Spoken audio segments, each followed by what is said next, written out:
Hi everybody, it's Russ from My Hammers 11. I hope you're all safe and well. If you're new to the channel, please consider subscribing and hitting the bell notification so you know as soon as we put up new video. Obviously, we've got new content going up every day, but sometimes 2-3 times a day, so you don't want to miss anything, so make sure you hit that bell notification. We've got some cracking guests coming up, including today. I'm very excited. Thanks, Mark. I haven't introduced you yet. I don't know who you are yet. Anyone who went to Potters in the last 35 years at Hopton-on-Sea would know this man. And if you've gone to Potters once, you've probably gone 2, 3, 4, 5, 10 times because it's brilliant. He is obviously, it's Mark, his comedy, Mark Brewer, but obviously his love for West Ham, which comes through obviously in almost every show, whether it's up singing Bubbles or when he chats to the kids and they ask what football team they support, and he always gets an easier time if they're West Ham. It's Mark Brewer. Hi, Mark. How are you? Thank you. Hello, mate. How are we all? Hello to everybody. You do it really well, actually. I do a little chat show, but you do all the obvious bits, like, come and subscribe, come back, don't miss this. You do it really properly. And I just talk. Yeah. I forget to say to people, yeah, you should really subscribe and come and watch me, come and see who we're getting. It's that sort of madness that, that's the unprofessional side of me, because I'm just a bit more natural. Well, I'm not being funny, Mark, but for 35 years or so, you've been on stage. So it's a bit different, isn't it? It's like doing it, and obviously Mark does it at the Brewer House party every day on Facebook and stuff, and it's really good fun. And he gets some good guests on there, like Jeff Pike the other day, who he's coming on our channel soon, so it was really good. What's it? So lockdown for you? It must be a nightmare. I think the hospitality is the last people to be looked after, and with good reason, because if you ever come to Potters, you know that I'm a very contact person. Yes. I'm very much around people. John Potter, who's the boss, always used to moan at the fact that, you just go and hug people, you shake people's hands, you're cuddling, and that's the problem with even how do we move forward? Yeah. How do we find? Warner's at this moment have just said that they're going to be opening in 3 weeks. I don't know how they think they're going to do it. They're going to have like 40% occupancy. Yeah. Is it good or bad? Is it like the fact that how they're going to run that? And of course, if Warner's will open, I can see Potters following behind with a small amount of people. How are we going to do it? Because you won't be able to put people in the theatre. You won't be able to get. It'll be a different type of holiday. I think for this year round, if we do open, I think people will be going to have a total different holiday. Yeah. It won't be the. Even the dining room, we have a dining room that's 700 people. Yeah, I know. Yeah. You're just not going to be able to feed people or certain amount. So I don't know. It's one of those questions that I leave to them and just sort of say, when do you want me to come in or when do you want me to work? So, I think the hospitality season, it's a big question. No, exactly, and it must be hard for you as well, Mark, because as a performer, obviously you had the Cliff show was maybe in June. It's been moved to October or something, isn't it? Sunday. It was Sunday. It should have been Sunday. I was more I never get depressed, but I was more gutted the fact that there we are. The one time I say, right, I'm coming out of Potters. I've got invited to do a Brewer Unleashed to all the sort of basically Essex people. Yeah. Some have travelled up from Kent and Hertfordshire, but mostly it's at our Essex crowd, and we fill up in 2 or 3 days. It's almost, I had a funny chat I had a phone call from the box office to say, who are you? Because they opened the tickets, and they didn't know, and they just couldn't believe that it 2 or 3 days it sold out. And they were going like, but who are you? We don't, Mark Brewer, we don't know. Even if it's like most people, you go Wikipedia, can't you? Yeah. And 9 out of 10 people actually will be there, but they haven't got a clue. They didn't know who it was, and it was like, and they were actually asking me, would I like to do a matinee? That's why they were ringing me. Would I do one? And I went, no, not really. He said, no, yes, you should. I'm going, no, not really. I'm quite happy to do the one. No, but you're already full. We could fill another. Could do it again. I said, no. So they really couldn't work me out of the attitude, but I don't know. It is what it is. It is. It's been moved to October, isn't it? It's gone to October. Yeah, October 3rd, and we had about 100 seats really left right at the back but those have gone now, and everything's gone. So Brilliant. it gets a bit sort of, Yeah. can't But obviously, worry about it. as you Talk said, to me about West Ham. yeah. It's all right, West Ham. No, yeah, but don't worry. I was gonna Come on. say, from a performance perspective, this, having like audience interaction and people and talking face to face and laughter must be so hard. You've had it for 35 years and not have it for the last 3 or 4 months must be really tricky. But anyway, we'll talk about West Ham. Don't worry. That's don't why worry. no. I mean, that's why I did the house party, to be honest, because you probably that you probably get some. You actually become a little family. Yeah. This has become a little family of people, and it's not a little family. I mean, we're talking about 1,000 people sort of link on to Brewer's house party most days. But mind you, I've cut it now. I can't do. I found it so hard to do every day, and I found I was working harder doing an online chat show than actually at work. I was thinking because you need to skill up, don't you? You need to see who you got to talk to, who you're going to chat, get pictures and all that. I was finding I was 2 or 3 hours on the case as soon as I got up. So I do it 2 or 3 times a week now. 2-3 times a week. I find it's the easiest thing to do. Yeah. So come on, look, shall I just start? No. I was going to say no. This is the same with this whole thing. It's just it epitomises the West Ham family. This channel. I started off 3 or 4 weeks ago. This idea, and I thought, I know a few people, and it's just developed into this beast of a thing. Now we've got ex-players phoning me up wanting to come on, and it's amazing. It's amazing. Of course, and it's great stuff for you. Really great, and I'm really happy for you because it's a passion that we have, and I think that. And I mean, all fans are unique, but I just love the Hammers because we've got such a sense of humour. Yeah. We've tolerated rubbish football, haven't we, for years? We know we're never going to win anything. No. We know we're not. We know that we're going to get the FA Cup, and a team like Nottingham Forest are going to knock us out, or Oxford shoot us down with 4 goals, whatever. Yeah. I mean, we just have to tolerate the nonsense that we are a team. But it's the humour. But we have had some fantastic matches. Yeah. I mean, that's what I was going to laugh about. When you think of it was almost like my head. What game should I talk about? But almost Man United kept getting slapped in my face. Every time I thought of a fun day. I mean, don't forget, our last game at Boleyn was Man United. Yeah. When we stopped Man United winning the league against Blackburn. Yeah. And, I was there, and the excitement, the humour, and we were defending, and Ludo's goalkeeping was fantastic at that time.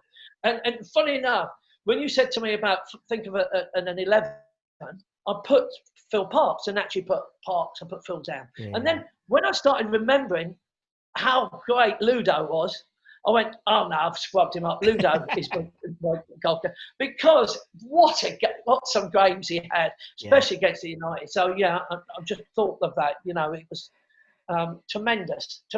Yeah, he was. So Man United are the games that I'm going to talk about. Yeah, sounds great. And how did it? But Mark, how did it start? How did your love affair for West Ham? Because it's so infectious, your love affair. But how? Well, can you believe it? And this is the weird thing. My dad was not a West Ham supporter.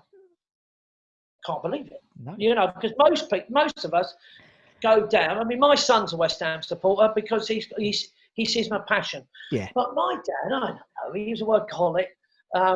He worked near Highbury, so he always popped in on the Saturday, like most working men. They went and looked at the nearest game, and But I can't say he was an Arsenal supporter either. He never was passionate. It was just in those days we all went and watched matches. Don't you think?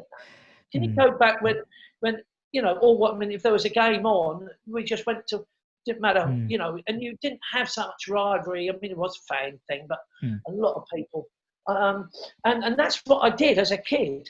Believe it or not, we moved to like a Surrey village, where my dad had sort of a job in a factory somewhere, and he was the foreman. And so we were Surrey. So Crystal Palace were all my schoolmates.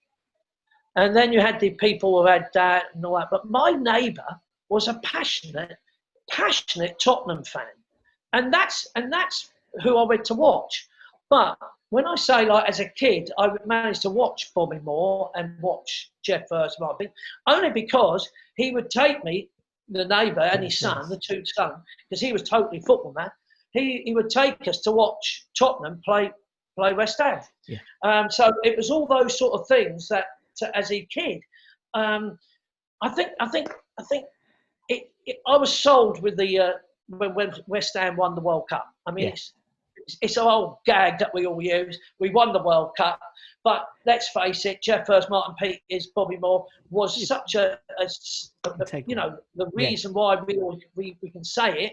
But it was as a child, that's what sold me totally all about West Ham. Why suddenly, and of course I was only 7 or 8 years old.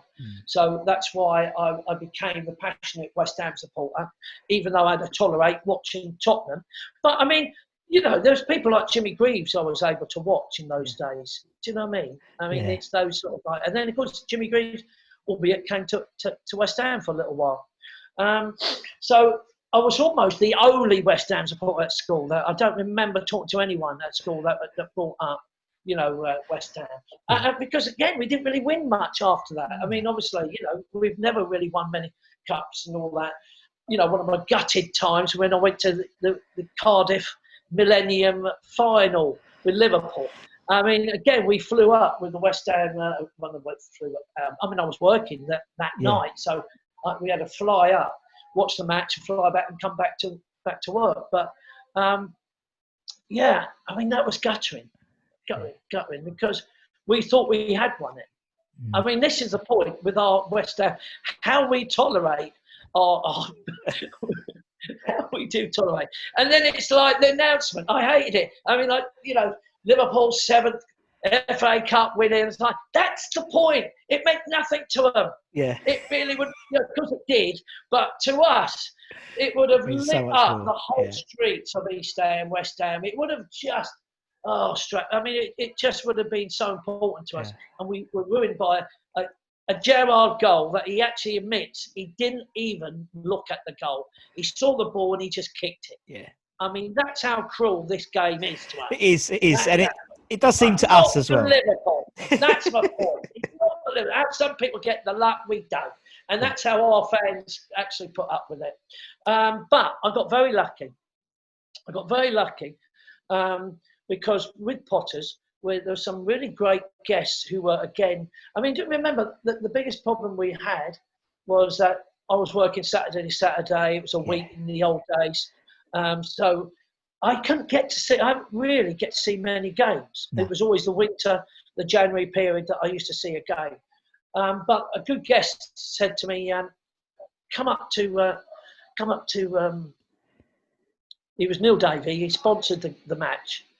And he used to put money into it. Southeast Electrical. He did a lot of electrical work. Upton Park, at the bowling ground. And so he saw my passion, and of course he was sponsoring game. He said, "Yeah, come up." So the old devil in us, as we did have the devils out, we used to always play pranks together. And I ruined his big party. He had a big garden party. I mean, they're wealthy people, some of these people. He had a garden party. He didn't know that he gave me a ticket, and I printed off identical tickets and sent it to all these Potters guests, all these like little Hinge and Brackett who were like 80 years old, Harry Collins, a big, like, the 70-year-old, all these funny guests.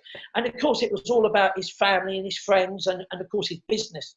Okay, what he's seeing these nannies walk in, and he's walking into this big garden party. So I don't know who these people are. Anyway, we had these pranks that I must have cost him, and about another 50 people went into his garden party that he was going, more food. We need more food. What's going on? But it was that sort of pranks type thing. But we did love. I did love going there. And then came a point that Peter Story, who was the sort of like the operations manager or managing director, he was MD, made up there. Well, he came to put as well. I mean, I don't give anybody any, doesn't matter who you are. Yeah. Tony Adams got it when he turned up at Arsenal. Glenn Hoddle, anyone who comes to Potters will get wet. It's that sort of like, there's no, there's a reason. And somehow, Steve Davis was one of the funniest ones. Steve Davis suddenly sort of try to get me, so get my kids. They love you, think you're funny. Get my kids up. And I got his dad up in a Titanic sketch. And he was just so funny, Steve Dave. I mean, he doesn't come across that funny. Yeah. I made him Jack. And he didn't know who Jack was. He was having to give the Irish accent. But I said, when I was trying to explain that you die now, you jump in the water, and he was pretending to jump in the water. But of course, we was adding the water on stage, and he got drenched. And I show no mercy to any heroes. That they get what they get. But the whole point of this is Peter Storey, MD of West Ham, got gunged. I had a gunge tank, and he got absolutely gunged. And he vowed he'd get me back. He vowed he would get me back. So it was the season where we were now in Division 2. I think it was Division 2 where we actually go. We were playing really well. And it was against there was, I think, Portsmouth, Newcastle. Yeah. Was between 92-93 season. Yeah. And so I kept getting a phone call. You must see the last game of the season. You must come. You've got to come to the last game of the season. And I'm going, yeah. And they know that I'm working because it's May. They know that I'm full on. And I said, look, yeah, definitely, whatever it is, I'll be coming. And they kept reminding me, you will be coming. Yeah. So it was they'd sponsored the game. I walked into the lounge and he said, you're not going to believe it, but this kid here, and they pointed to this little kid called Little Pat. He said he's refused to do a mascot's job. I said, pardon? What do you mean? And I thought they were just getting me to now wind him up to say, look, you've got to do it. He doesn't want to do it. I said, kid, I would die. I would have died to be one of those kids running on the pitch. And he actually, and the joke is, he actually went like, well, they've got someone else now. And I said, pardon?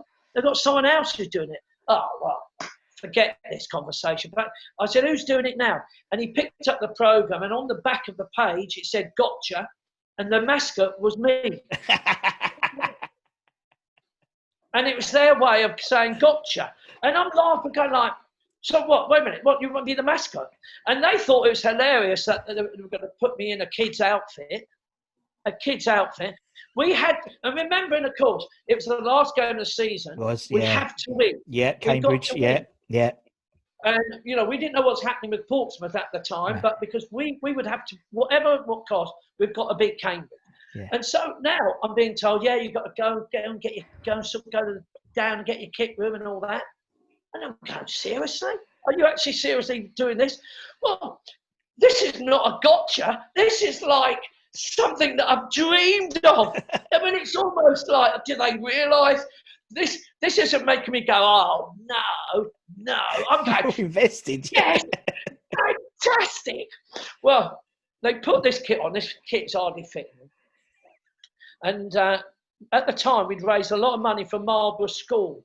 Yeah. And Marlborough School was, we took all this school. And again, it was through Neil Davey in the South Eastern and even lots of people. We did a London Palladium show to raise something like 40,000 pounds to take all the year that, these kids with their parents to Disneyland.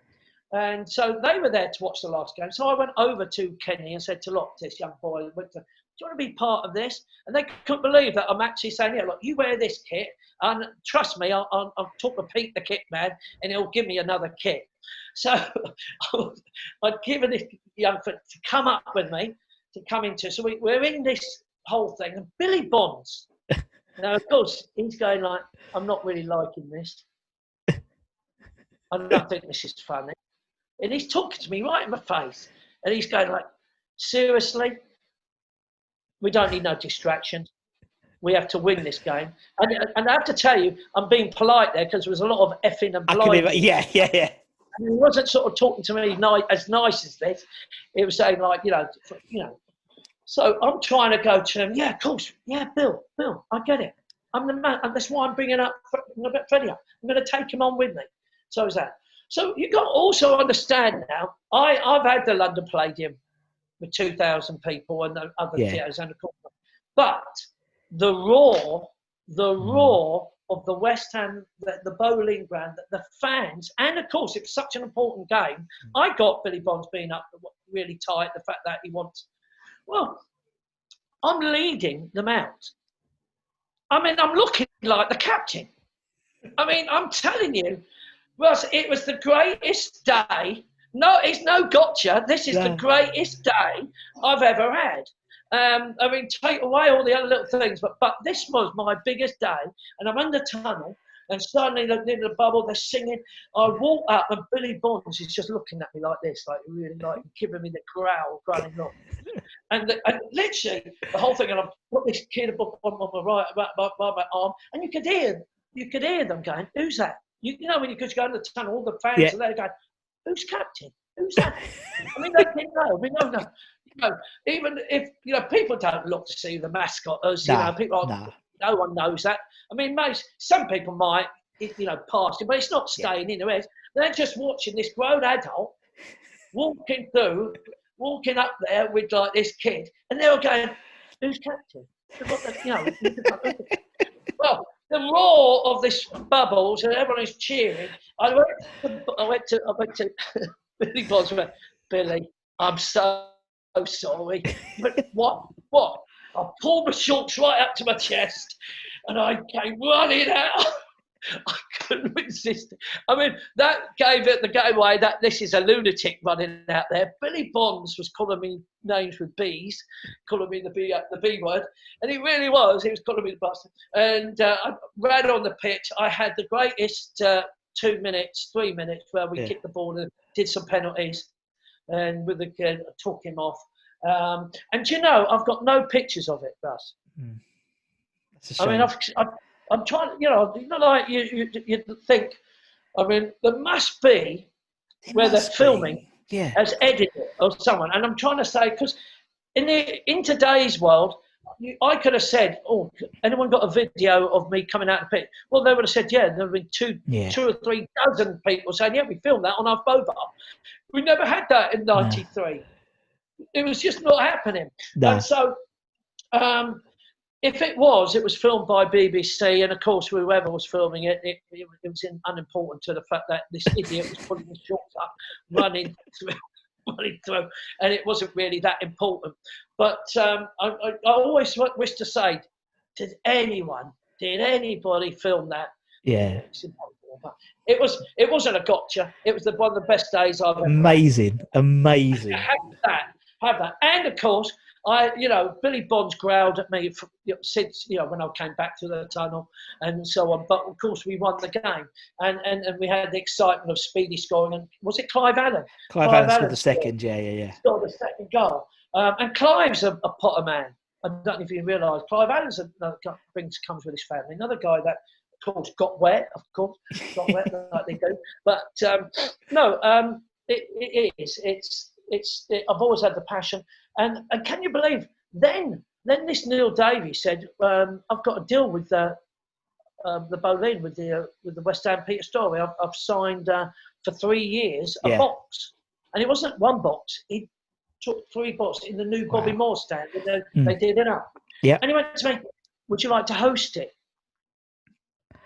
Host it. I mean, like, and I'm going to him, Saturdays, because most games were always Saturday. Yeah. So, that's our changeover day. And of course, I was running things. I was at Potter. So I was saying, "We'll do that. We'll do it. I'll go for it." And of course, he was not just let me do it. He's paying me on top of the fact that I was being paid up. That he was paying me to host his lounge. And we called the lounge Alvin Martin Suite. And we were clever knowing the fact that we call it Alvin Martin Suite. And then when we said to Alvin, "Do you want to come into your lounge?"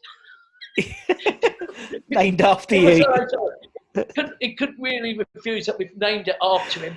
So we saw a lot of Alvin Martin at the time. But, he's another, what I call it, he was a workhorse, a tremendous player. Yeah. He's in one of my top 11. Yeah, spoiler. Martin. Yeah, I'm not spoiling. He's up there for it. So now, you see, I'm now hosting a lounge. Yeah.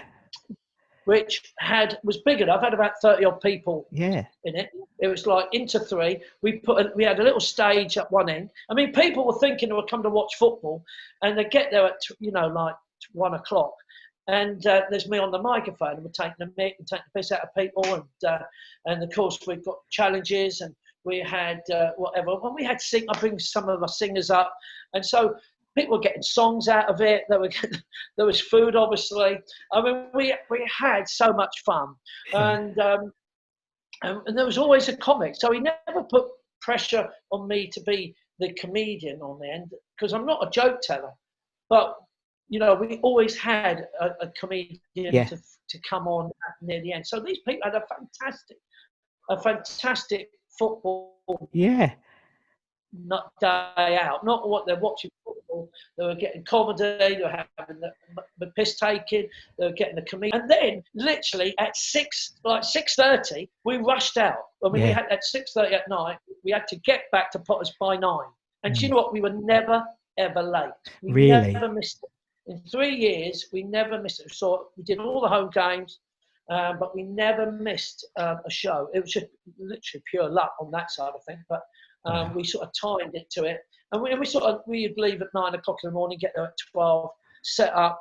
But it just gave me the world of West Ham on top as well, the management, all the staff, Tony, Kimmy, certain people are still there. So I had 3 tremendous years, some funny times again. I mean, people like Ian Dowie. I mean, he did, I don't know. I can't count how many goals he scored, because I don't think he did score many goals. Probably 1, 2, 3. But the fans loved him because he was a worker. He was a workhorse, and we had the humour about it. The fact that he'll never score. It don't matter. We had that humour. Well, like we got there about 12, set up, make sure the microphone's up, and then we'd just go and sit down on the stand. We'd jump, down up the thing, Howie was, again, one of the only people that always used to be always practicing. The really early, this is like 12 o'clock, 1 o'clock. Yeah. He was practicing, about 2 hours before the match. And this particular time, we sat behind the goal, and encouraging Dowie, because we going, come on, mate, come on. And he was literally all the trainer was kicking a ball in from a corner, and he was hitting it on the volley, hitting the ball on the volley. Do you know he never hit the target? Not once. We were picking up the balls out of the stand, we were throwing the ball back on, and of course he hated us as well, because of course we was going like, come on, just once, Ian, please hit the target once, mate. Come on. We were terrible piss takers. More importantly, the lounge also had best player of the match, but we thought we'd get, we invited, and of course because of our connection with Peter Storey and that, the player was told they had to come to our lounge. Well, we never ever invited the best player. We actually always invited who played the worst that game was. We invited up. Well, of course. And we told him so. What a shit game that was. We used to, and in the end, to be honest, it was Alvin Martin. Alvin Martin used to come in instead, because he said, look, you've scared all the players off, because if they get invited, they know you've just had a stinker. They were rubbish. They had the worst game, and now and we used to make them sing Bubbles for it and all that. You used to get a bottle or whatever out of it as well. We had so much fun in those days. Three incredible seasons, and then of course the world changed again, because the seasons changed. Suddenly Sky took over. Suddenly there wasn't a Saturday game. There was a Friday game. There was a Sunday game. Sometimes a Monday, and I just couldn't do it. No. And then even Potters changed. We went with that, and we went with weekend holidays. So where Saturday was a changeover day, it wasn't. Now Saturdays was literally a big main day. Friday was a rival day. So it became impossible to do. So I was gutted, but I had to call it a day. But no, we had a fantastic time. Oh, do you remember? Is it Sheffield Wednesday coming with the band? Yeah. Well, the Sheffield Wednesday had always come with a band, and I'd already upset the team, because we flew up to them and we sponsored the game. And with this Neil, and they again made the mistake to let me host the sponsors lounge, and of course I ripped into Sheffield and got a letter back to say you're not allowed to come back to Sheffield again, and that's because I was untaken. Again, we gave the prize winner to a guy who had the runs. The best player match. I said, we'll give it to the bloke who came off. Why did he come off? They should have told me that he had the runs. And so we gave him man of the match. So we came, I had toilet paper to give him as his prize, but, they didn't see the funny side. But what I'm saying, when they turned up with their band, we rearranged to get a trumpeter. And again, you've got to understand, we don't get much music at West Ham when it comes to instruments. No. So again, it was a point that we've got this old boy trumpeter, and I said, look, it's easy, bubbles, play it out. If they attack, if we West Ham attacking, do the da da da da da da da da da, and we'll charge and do that. And if they're attacking, we'll play like the funeral song, dum dum da dum dum, and we had so much fun.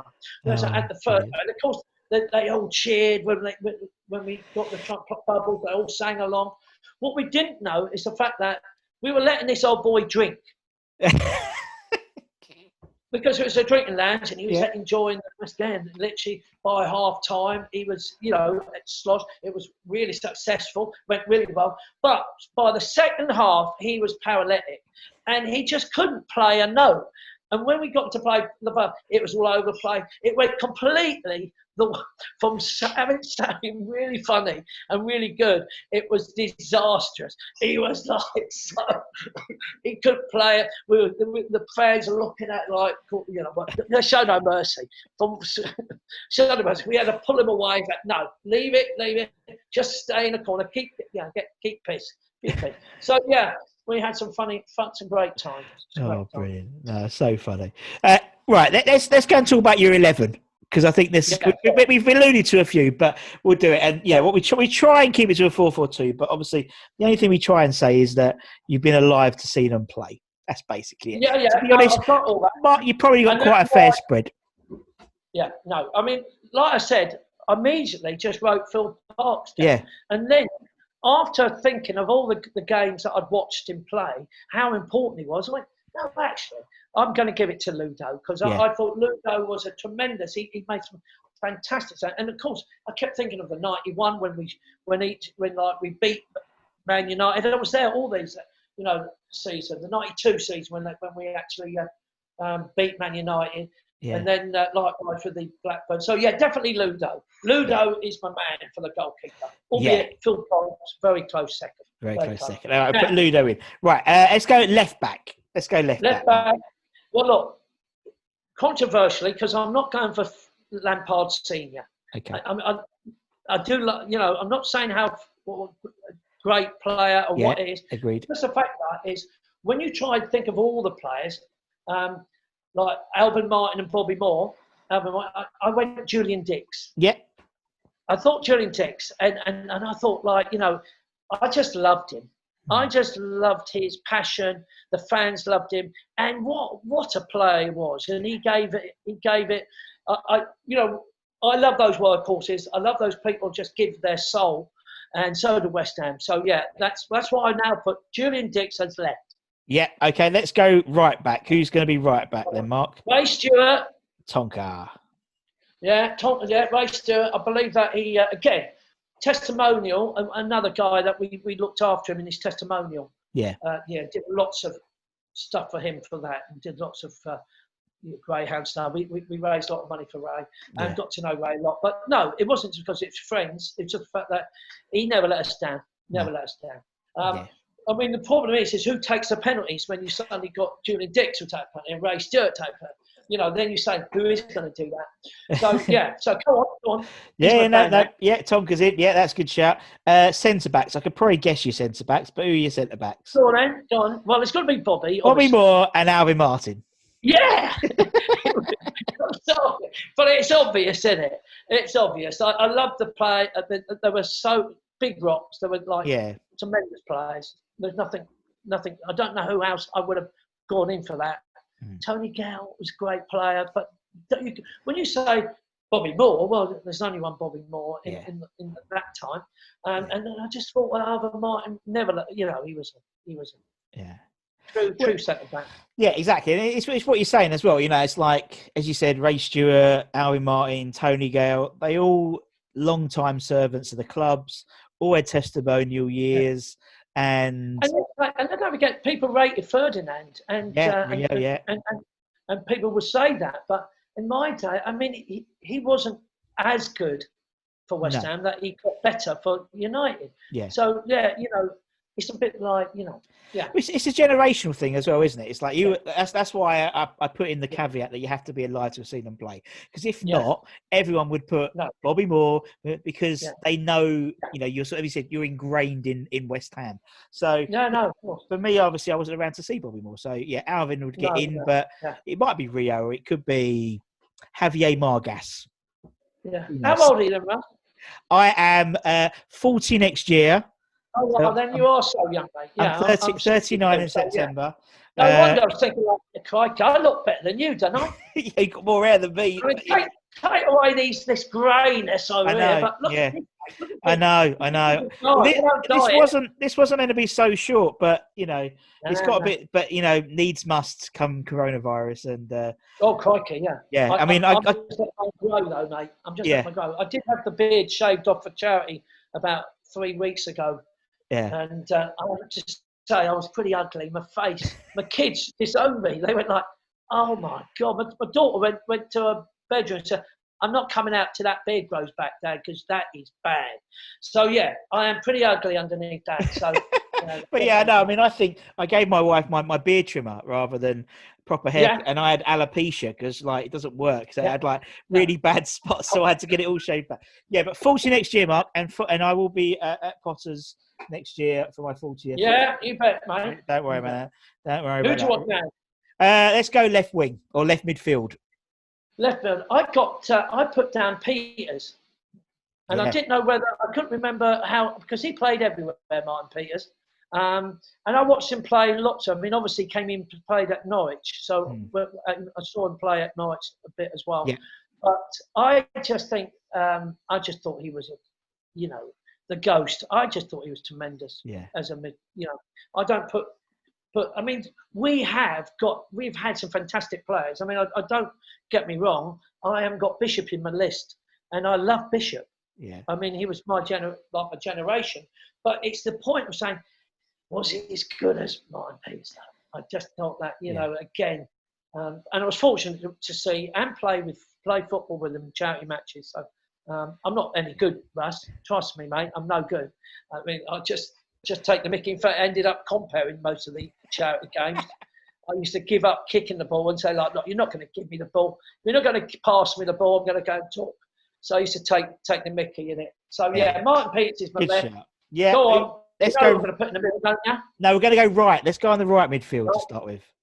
Devonshire. Alan Devonshire. Love. Yeah. And also, I've just say, I'm not saying I dated his sister, but I did know his sister. I really fancied his sister. And they came to Pontins when our very first year at Pontins, the Devonshires came. It was what people did. People came on holiday. Yeah, so I did. And when she said she was Ellen Devonshire, oh! Yeah, so that was actually, I tell you, that's bad though, isn't it? But, I never crossed the line. So I don't want anyone to give me hell for that. No, I didn't cross the line. I did fancy his sister. But he was, again, a fantastic player. And I put him with Bishop, Devonshire and Bishop. Look at this. My wife's moaning that she's hearing me. Right, she's hearing me talk about our banking someone that she jumped in. She's secretly listening to me. She normally doesn't bother. She normally doesn't want. She's telling me she's going out. So anyway, Alan Devonshire I put up there. That's it. Let's go the centre mids. Who are we going to have centre mids then, Mark? Bonzo. Yeah. I mean, again, Bonzo, and this is no disrespect to Mark Noble. I mean, he's another workhorse. I mean, I love these people. Yeah. I mean, without the boys like Mark Noble, where would we be in the last few years? Because he's given us his soul. He's given us soul to it. But no, I had Bonzo and Brookie. Yeah. That's again, lucky to see them. And again, Bonzo would go through. I know the old saying, innit? But you can't help not saying he would go through a wall. He would, he's, He is. huge respect. Yeah. Huge respect for him. And Brooking, well, he was the master class, wasn't he? So it gives us to me, that would give us this incredible blend of strolling around. I mean, Trevor Brooking always raved about Jeff Pike. I mean, and the work that Jeff did. And that's what I'm saying again. There's so many people that we could rally up who work our workhorses. If you said, let's have a list of workhorses who are people we love, even Ian Dowie would get on that list because the fans loved him. He never stopped running. He never quit charging. He was like, height was the same. But he was really great. A lot more gifted than I thought. When I started watching his goals with Goddard, I was like, bloody hell, Jeff, you really did saw some. You had some great touches, but no. But you can't compare them to the Brookings and to Bonzo. That's it. But obviously, all these players played on crap pitches as well. Like bogs, and I don't think, I mean, particularly my generation and younger, don't appreciate how, because we see these bowling greens now, and a Trevor Brooking on a bowling green at London Stadium would be incredible, absolutely incredible. Yeah, they're very much so. So I think, I mean, when you start looking at those great, the midfield, and it could go on forever. It could do. I put like loads of people. Scotty Park, all again, these people were fantastic. Exactly. Workhorses for great. Exactly. And they all get like a mention because it's based on different eras. So I think we've had about 130 different players appear in people's 11s. Yeah. So obviously, Alvin Martin, Julian, but you get, Peter Butlers and Kevin Keane and Martin Allen and people like that. And it's quite interesting when you interview the ex-players, they have a different. The 11 is, you could probably guess because it's people they played with, but it's really like Peter Butler. He hasn't appeared in any 11s of fans, but he's almost every player of that era has picked him. That means a lot to me. Right. Right, let's and go. This is your problem because you are saying you want your top 11, which is always the difficult bit of saying look, I'm not saying I mean, come on, Joe Cole. I mean, let's say about Joe Cole. That guy was ruined going to Chelsea. Yeah. If he'd stayed at West Ham, that guy would probably been one of the best players ever in the world because we let him flare, we let him do what he wanted to do. And Mourinho ruined the poor guy. I remember when his first game, Joe Cole's first game, there when they announced this guy, brought him on and all that, and you were like, wow. And he did tricks then. And this young boy, I'm like, oh my! He should have been one of our gazzers of that, and he never really. And he just Mourinho ruined him. Yeah, slam him for that. Slam him for that. Never should have took. It's a little bit like Rio, I think, because Rio was like he was a ball player at Upton Park, and then he went to Leeds a little bit less, and he went to United, and that got stripped back, and he was a defender really, not. And I think you're right, but that's all Joe Cole. That free role is something which doesn't happen in football anymore now. So everyone's on a wing, but totally right. Right, let's go up front. Mark, who we got up front for you, man? Oh, look. I put two lots. I couldn't really work. I love McAvenny and Cotty. Yeah. I love their partnership. Again, it was a period that I saw. But then you say to each other, how can you not? Because I've watched Jeff Hurst play. I mean, again, you want to say, wait a minute, this is a guy who scored a hat-trick, who would probably be might be a billionaire if it had been in the time of this time to actually be able to achieve that. You actually then put, how can you not say Jeff Hurst is not in your top 11 when you've watched the boy play? And of course, it was a tougher game in those days. I mean, literally when I talk, because I'm really close friends to Paul Reaney and the great Leeds United team that he belonged to, and they were legends. But weren't they hard and they tough, and they were kicking people in the air. And it's, Jeff Hurst was one of these guys that got knocked back, got hit, got knocked out. And you never saw him win. I rarely saw him. And I have to say, he's not a fan of me. I'm not, this is me. He's not a fan of Mark Brewer because I've teased him so much that he didn't find it funny. Yeah. When I sort of said, like, like that, I was saying, in the charity match, and he really did, sort of. Yeah. I don't know, he gave it large. Is like, if that guy compares anything that I'm in, I'm not coming. He stood out and said that. But look, he's still a hero, mate. He's still what I put there. He's got to have a bit of a sense of humour, but that's all I would say, apart from as you get older, you would have thought. I mean, Martin Peters let me tease him for death about his nose. I used to say to Martin Peters, I said, Martin, come on, mate. If, footballers earn a lot of money, you should have got your nose done. Why didn't you get your nose done? I used to tease him so much. But these guys all know that. I'm only, it's with love. It's endearing love. I'm taking the mick. As mates, we take the mick out of each other. It's just, well, I don't like saying banter because it's a modern word, isn't it? But we it is, I know what you mean. Should know it, but take it back. Jeff Hurst never did. He couldn't take my messing around. So go on then. So Jeff Hurst is in. Yeah. So now I had to think, like, who? Shall I tell you what? Really, who like never had a chance, and he probably would have been one of our best. Dean Ashton. Yeah. Never had a chance. I was gutted, and again, it's the West Ham luck. Even like Andy Carroll. Come on, when he's fit, the boy's fit, and he's not pissed and taking anything else, that he shouldn't be taking. I mean, these boys could have been gold to us. Yeah. Dean Ashton never even had a chance. He never had a chance. But when I watched him, and of course, again, I watched him again at Norwich, he was outstanding. Yeah. He would have been a rock to us. But then you have to say, who would you use? Who would you bring in? And love Tony Trevor Morley, Frank McAvenny, but he did us 1 year. He saved us 1 year, and of course he's probably at the time one of the greatest players West Ham ever had playing for us. Tevez. I'm sorry, it could be controversial because he didn't only give us a year. But what a season it was for us. Yeah.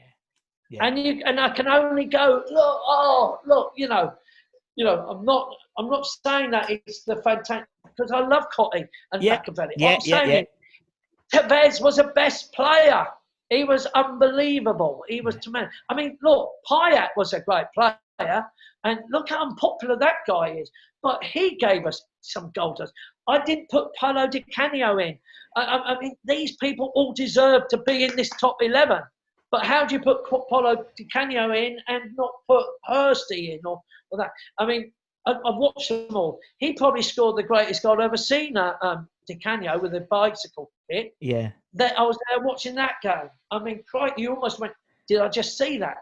But you have to look on the, it's your top 11. So I could have a top 20, 22, if you like. Easily. I know. And that's what's good, because you're debating it. It's almost like, I see people, some people really get, I can imagine people late at night, a bit like X Factor, when they're deciding what groups they're going to go in, with like the late night with the Polaroid photos. It's just like that. But that's what it is. You asked me yesterday, and I went like, oh God, and my wife said, what are you writing? Don't talk to me, darling, this is serious. This is really serious. Put the stuff now, babe. Don't try and talk to me about what's going on TV. I'm writing out my West Ham top 11. And that is my... I mean, who's Paulo Di Canio? Doesn't matter. I'm debating. Can I put him in it? But, it goes on. I mean, I was gutted about Payet leaving for... I think everyone was. And you're right. I think, he gave us a fantastic season.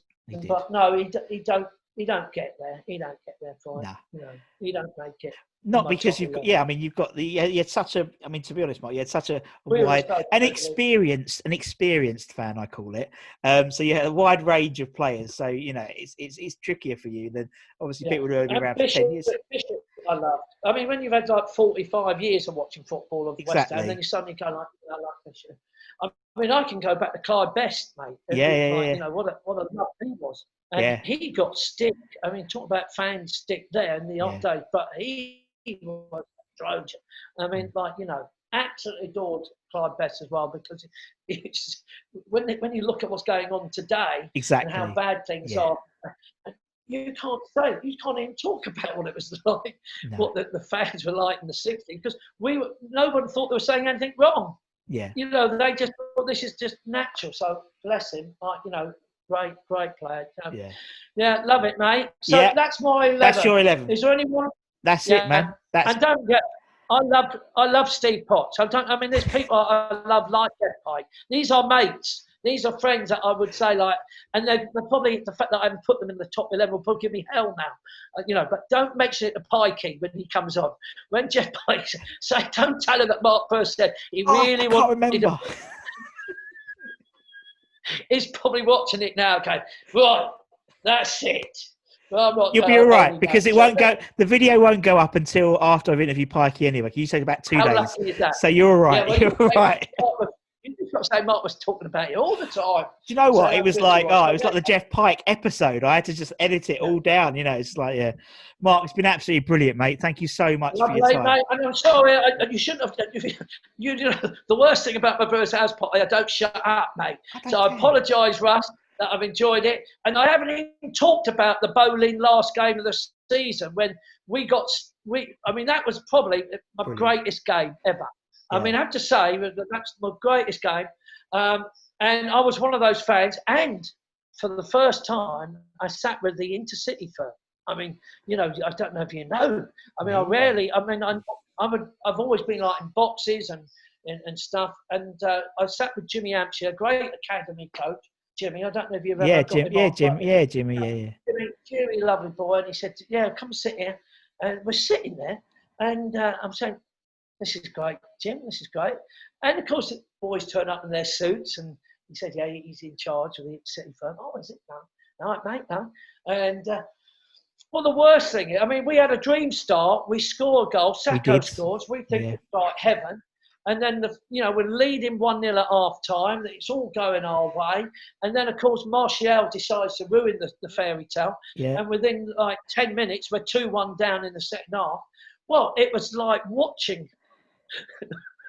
just like Jekyll and Hyde. It's purely like Jekyll and Hyde. Yeah. I have to say it because, I'm not saying they're wrong or not wrong. They're just so passionate.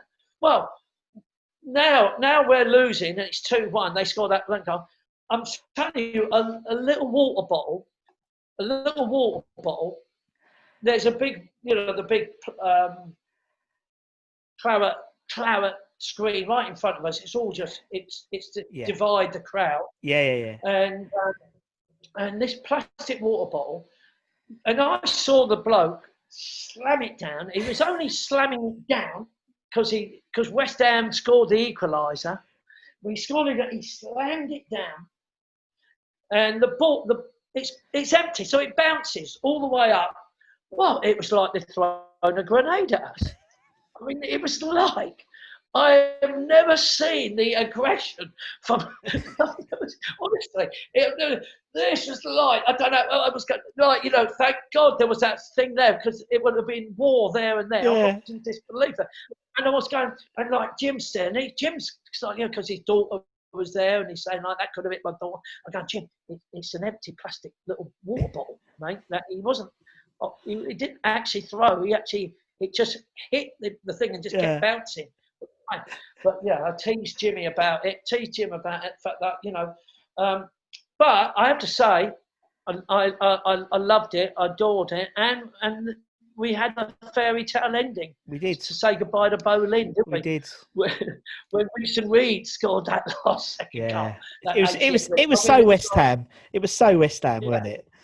So we had a dream, and that's what all I can say to you. That's my favourite game I've ever, And we've only got 11 days left, and it all starts again.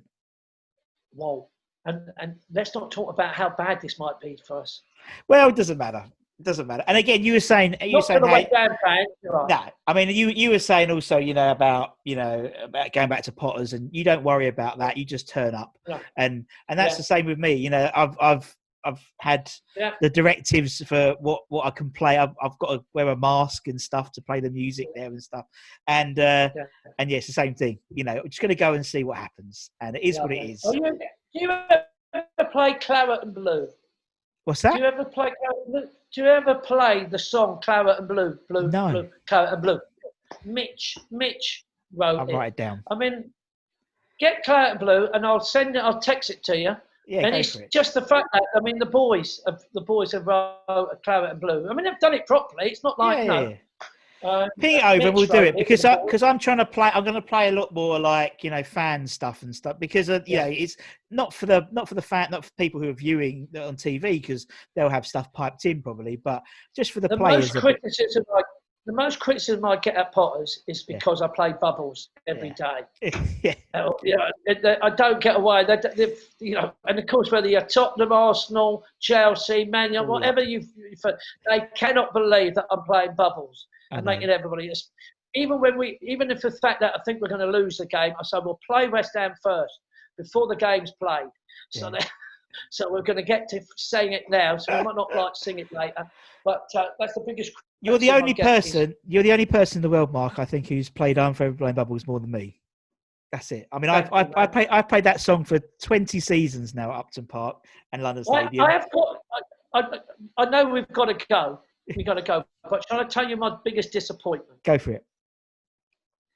My biggest ever disappointment was I had this lovely email come through from the commercial director, lovely girl, comes to Potters, and they said, this is 3-4 years ago. So we put your name down to host the West Ham awards night. Yeah. I said, you put my name down?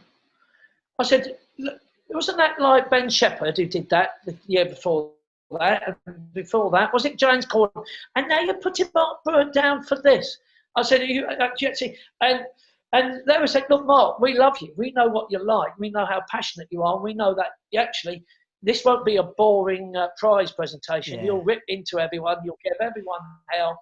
But at the same time, you'll do it with loving endearment and all the endearment. Well, I said, look, if you think you can get away with it, if you think you can, by all means, well, you're the only name we've put into it, to it. And I'm going like, oh, wow. Well, do you not think like I could do it with Ben Shepherd? Because I'd like to give him some stick. It'd be funny. Like, an angel, but he's the only one who's ever been sent off twice in the charity matches. Exactly. So I was going to give Ben Shepherd hell, whoever it was. So I did a lot of research. I planned to give medals out for the worst miss, who was like the biggest guff defending. I was going to actually let's not talk about it. West Ham lived with all these failures, and what about your failure? And I was going to even Bilic. I even had Bilic say, look, Bilic, I planned one of he was talking about an explanation once. I didn't understand a word he was saying.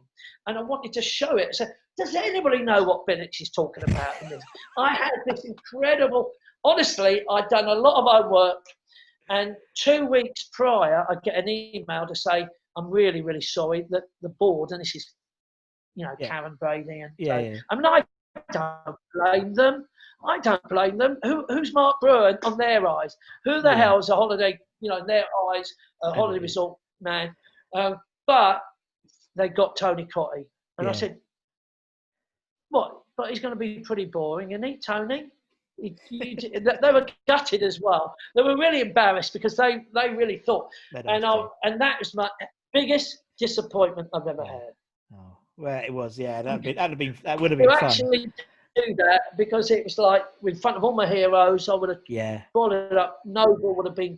I would have kept giving medals for Noble for everything. Just like it's like that. It's like pantomime. It's like pantomime when they get the kids up, and the last kid always gets, we've got no gifts, and he keeps going back with he has 20 gifts. Yeah.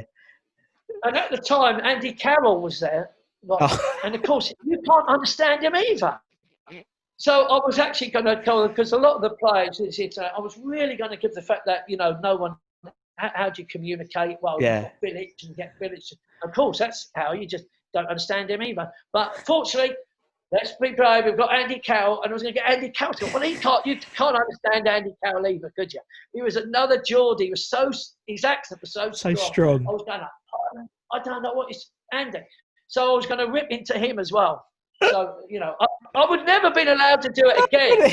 You wouldn't have come back, would you? Well, that's not the point, like Sullivan Brady probably would have sued me. They would have sued me for all the stick I was going to give them, because I would have shown no mercy about spending money and everything and talking about it. And Karen Brady, I would have said But anyway, I'm just telling you, Russ. At least I got asked. Yeah, you got asked, and that's the main thing. In retrospect, exactly. You're thought of high regard. Mark, it's been an absolute pleasure. Thank you, and obviously thank you to everyone else for watching. Like, share, subscribe. Obviously, watch Mark's house party. And until next time, guys, from me and Mark, take care, stay safe. Take care.